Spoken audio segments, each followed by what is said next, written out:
Números inteiros, operações e propriedades. O que são os números inteiros? Os números inteiros são representados pela letra Z. E alguns números inteiros seriam -5, -4, -3, -2, -1, 0, 1, 2, 3, 4, 5. Então são números inteiros. Eles podem ser sempre positivos ou negativos. Vamos ver agora como operar com esses números. Na adição de números inteiros. Na soma de números com sinais iguais, basta conservar o sinal e somar os números. Por exemplo, +1 mais 2 dá mais 3. Ou seja, conservei o sinal e somei os números. -1 menos 2, conservei o sinal, menos, e 1 mais 2 dá 3.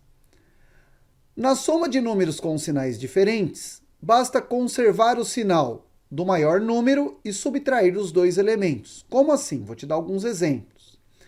-1 mais 2. Quem tem o maior sinal? É o mais 2, portanto, mais. 2 menos 1 dá 1. 1 menos 2. Quem tem o maior sinal? É o 2, portanto, menos. 2 menos 1 dá 1.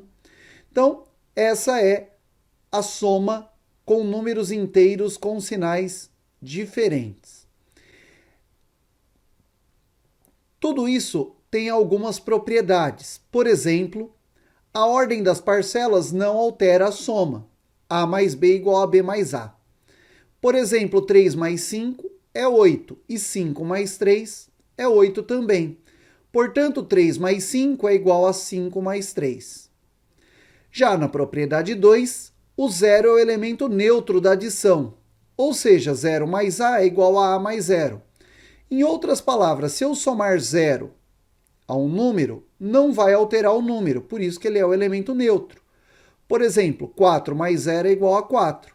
Então, o zero representa o elemento neutro da soma de números inteiros. Subtração de números inteiros. Na subtração de números inteiros positivos, basta conservar o sinal do maior e subtrair os elementos. Por exemplo, 2 menos 1 vai dar 1, porque o 2 tem o sinal maior, 2 menos 1 dá 1. E 1 menos 2 dá menos 1. O 2 tem o sinal maior, é menos, e 2 menos 1 dá 1. É bem parecido com a soma de números inteiros com sinais diferentes. Na verdade, é a mesma coisa. Então, perceba também que na subtração, 2 menos 1 é diferente de 1 menos 2. Ou seja, a ordem altera o resultado. Agora vem, na subtração de números inteiros negativos, deve haver a combinação de sinal. Por exemplo, 3 menos menos 2. Vai ficar menos com menos, vai ficar mais. Então, vai ficar 3 mais 2. E 3 mais 2 é igual a 5. Menos 3 menos menos 5. Menos menos 5 vai ficar menos 3 mais 5. E menos 3 mais 5 dá 2. Então, tem que haver a combinação de sinal, não pode esquecer. Multiplicação de números inteiros. Como a gente multiplica números inteiros? Na multiplicação de números com sinais iguais, o produto é sempre positivo. Por exemplo, mais 3 vezes mais 2, o produto vai dar mais 6. E menos 3 vezes menos 2, o produto vai dar mais 6. Porque mais com mais dá mais, e menos com menos dá mais. Na multiplicação de números com sinais diferentes, o produto é sempre negativo. Por exemplo, 4 vezes menos 5, mais com menos dá menos, 4 vezes 5, 20. Portanto, menos 20. Menos 5 vezes mais 6, mais com menos, 5 vezes 6, 30. Portanto, menos 30. Então, essa é a multiplicação com sinais diferentes, que tem algumas propriedades também a multiplicação. A ordem dos fatores não altera o produto. A vezes B igual a B vezes A. Por exemplo, 7 vezes 8 dá 56. E 8 vezes 7 também dá 56. Então, 7 vezes 8 é igual a 8 vezes 7. Seria a mesma coisa. Propriedade 2. A unidade é o elemento neutro da multiplicação. A vezes 1 é igual a 1 vezes A. Ou seja, se eu multiplicar por 1, eu não estarei alterando o número. Por exemplo, 5 vezes 1 dá o próprio 5, portanto, 1 é o elemento neutro da multiplicação. Lembrando que o 0 é o elemento neutro da adição. Propriedade 3, a distributiva. A vezes B mais C é igual a B mais AC. Vamos te mostrar isso aqui com um exemplo. Por exemplo, 4 vezes 2 mais 3. É 4 vezes 5, porque 2 mais 3 é 5. 4 vezes 5 dá 20. Se eu fizer a distributiva, eu obterei 4 vezes 2 mais 4 vezes 3. E 4 vezes 2 mais 4 vezes 3 dará 8 mais 12. E 8 mais 12 também é igual a 20. Portanto, segue a propriedade distributiva à multiplicação. Divisão de números inteiros. Na divisão de números com sinais iguais, o quociente é sempre positivo. Por exemplo, mais 10 dividido por 5. Mais por mais dá mais, então vai dar 10 por 5, 2, mais 2. Se for menos 30 dividido por menos 6, menos por menos dá mais, 30 por 6, 5, portanto dará mais 5. Na divisão de números inteiros com sinais diferentes, o quociente é sempre negativo. Segue o mesmo princípio da multiplicação. Portanto, mais 15 dividido por menos 3, 15 por 3 dá 5, mais com menos, menos. Portanto, menos 5. E menos 24 dividido por mais 8, menos por mais dá menos. 24 por 8, 3, portanto, dará menos 3. Vamos agora, então, para os exercícios. Antes de a gente resolver essa questão, eu gostaria que você pausasse o vídeo e tentasse resolvê-la agora. E aí, conseguiu? Vamos conferir? Para realizar suas atividades, cada pessoa necessita de uma quantidade de energia, que varia de acordo com sua idade, estatura, estrutura óssea e atividade física, dentre outros fatores. Essa energia é proveniente dos alimentos, digeridos no tubo digestório, e é geralmente medida em quilocalorias.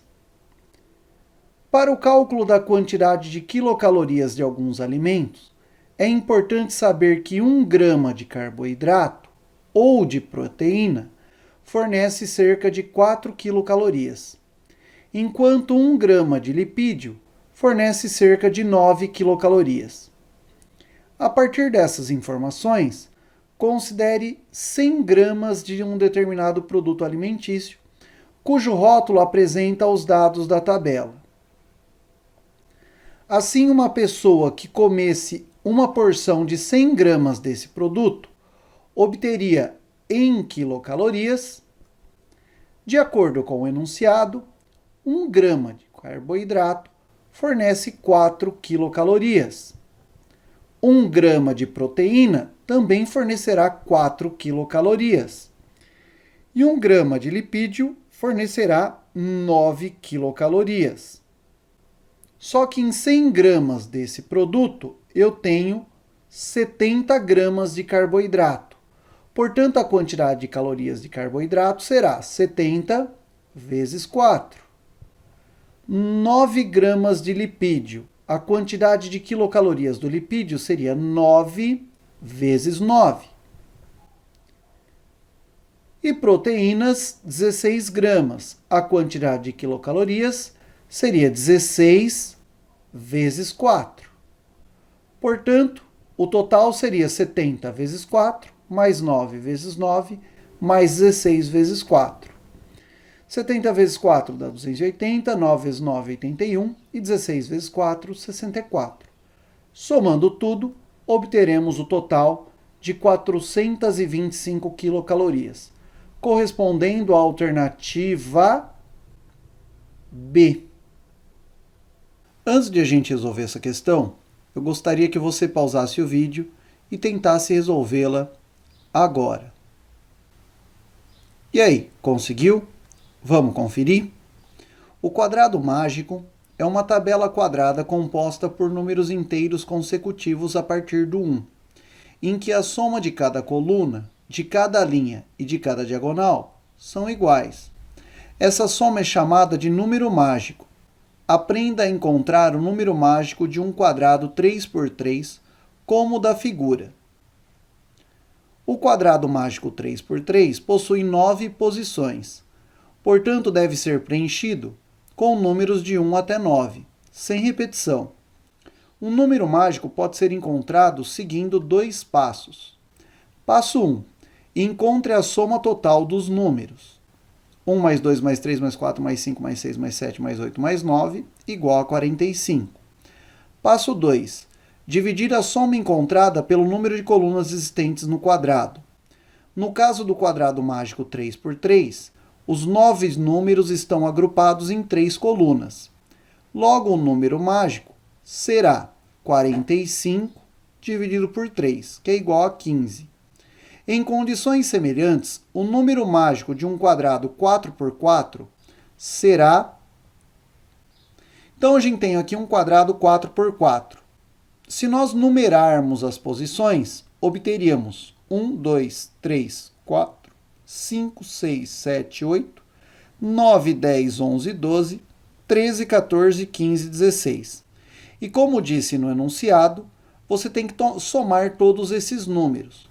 Portanto, vai ficar 1 mais 2 mais 3 até 16. Se eu somar 1 mais 16, dá 17. 2 mais 15 dá 17. 3 mais 14 dá 17. 4 mais 13 dá 17. Então, o 17 ocorre 8 vezes. Portanto, essa soma será igual a 17 vezes 8. Como eu tenho que dividir pelo número de colunas, são 4, portanto, a soma dividida pelo número de colunas será 17 vezes 8, dividido por 4. 8 dividido por 4 dá 2. 17 vezes 2 dá 34. Então, a soma pelo número de colunas dá 34, e esse é o número mágico. Então, voltando para a questão, a gente obtém a alternativa C.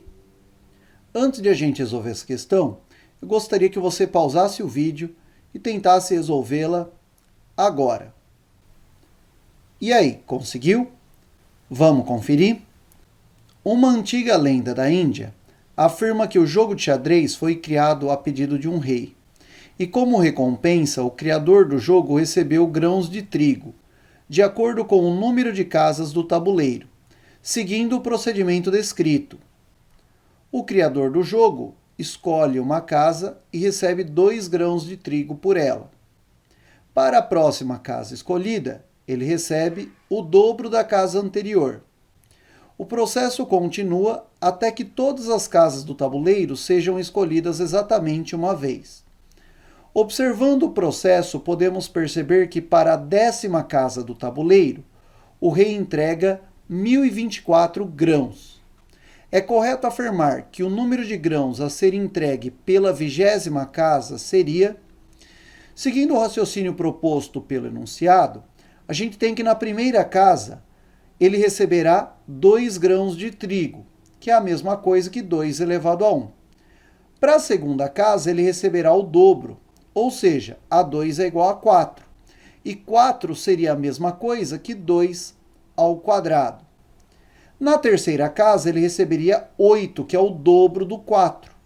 4 vezes 2 dá 8. 8 é a mesma coisa que 2 ao cubo. Para a quarta casa, 16. E 16 seria a mesma coisa que 2 à quarta.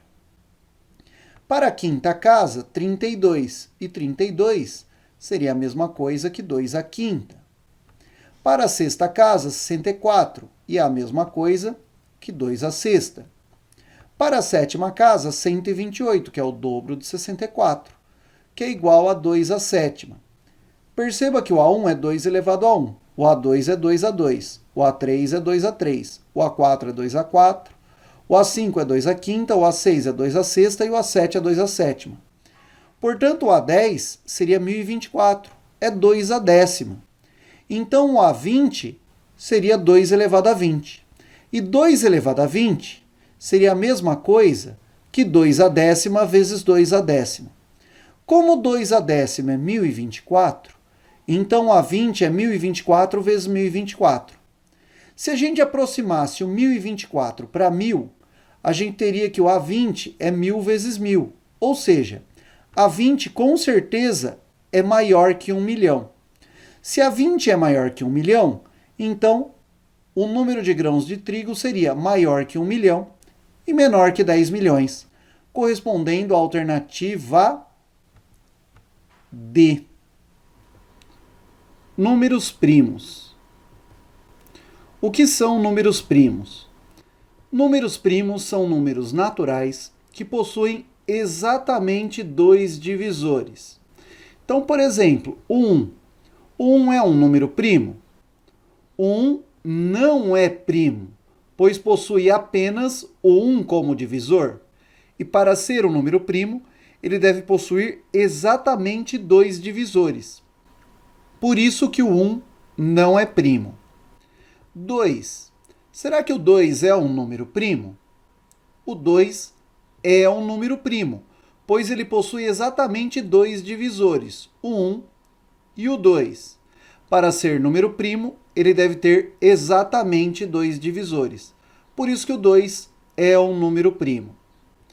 Número 3. O número 3 também ele é primo, porque ele possui exatamente 2 divisores, o 1 e o 3. Condiz então com a definição de número primo.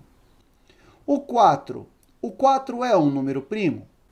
Não, o 4 não é um número primo, pois ele possui os divisores o 1, o 2 e o 4. Então ele não tem exatamente 2 divisores, ele tem 3. Por isso que ele não é primo.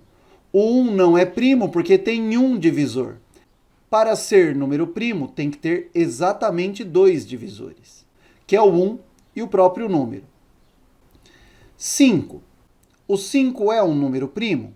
Sim, porque ele possui exatamente 2 divisores, o 1 e o 5. O 6. O 6 é um número primo? O 6 não é um número primo, pois possui o 1 como divisor, o 2, o 3 e o 6. O 7. O 7 é um número primo? Sim, o 7 é um número primo, pois possui exatamente 2 divisores, o 1 e o 7.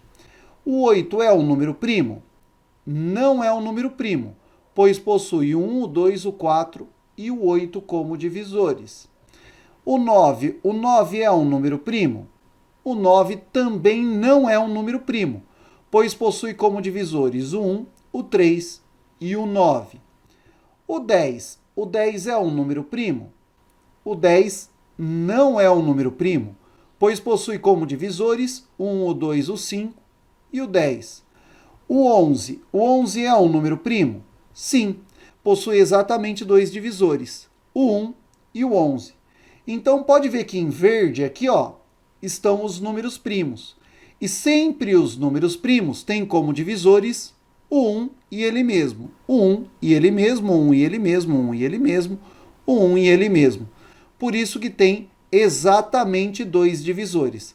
Lembrando que o 1 só tem um divisor, por isso que o 1 não é um número primo. Tudo bem? Vamos para os exercícios de número primo, então. Antes de a gente resolver essa questão, eu gostaria que você pausasse o vídeo e tentasse resolvê-la agora. E aí, conseguiu? Vamos conferir? Um número natural, diferente de 0 e diferente de 1, pode ser classificado como primo ou composto. Os quadrinhos fornecem algumas pistas sobre o que permite caracterizar um número para que ele seja dito primo. Saudades, primo, você é um cara ímpar. Você diz isso para todo mundo aqui na festa. Bacana ver que a turma continua linda. Verdade, é uma galera que não se divide por qualquer coisa. Você sabe quem é aquele sujeito? Também não conheço, é um primo distante. Ouvi dizer que ele trabalha com criptografia. Analise as alternativas e assinale a afirmativa correta. O número não é primo e por isso está distante do resto. Para avaliar se esse número é primo ou não, demora muito. Então, eu vou pular essa alternativa e vamos ver as outras alternativas. Como os números 37 e 73 são primos, então 16 e 61 também são. 16 é 4 vezes 4, portanto 16 não é um número primo. A B então está errada. O número 237 é um número primo. 7 mais 3, 10, mais 2, 12. 12, então, esse número dá para dividir por 3. Portanto, ele não é um número primo, ao contrário do que está dizendo aqui na alternativa. Portanto, a alternativa C, incorreta. Todo número primo é ímpar e só pode terminar em 1, 3, 7 ou 9. O número primo é ímpar? Não, porque o 2 é primo e ele não é ímpar. Portanto, essa aqui também está errada. Há apenas 4 números primos que são menores que 10. Verdade. É o 2, o 3, o 5 e o 7. Portanto, a alternativa E está correta. Com certeza, então, a A está errada. Então, a alternativa E a correta.